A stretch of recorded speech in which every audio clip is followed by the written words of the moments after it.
ទីមេត្រីមុននឹងចាប់ផ្ដើមការប្រកួតពីប៊ូស្ត្រងដូចជា Gensburg បានរៀបចំ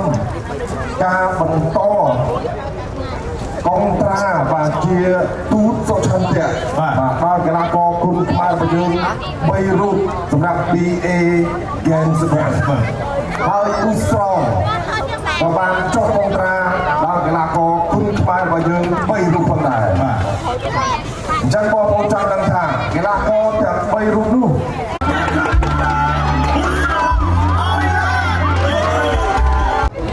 นั่นแหละ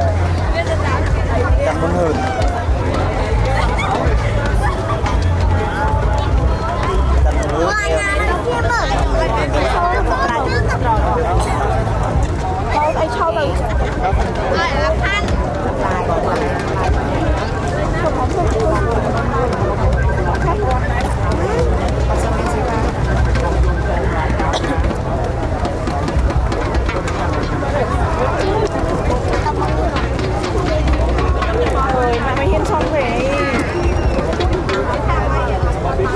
មិនពូហើយបានយកមកបុកទេបាទ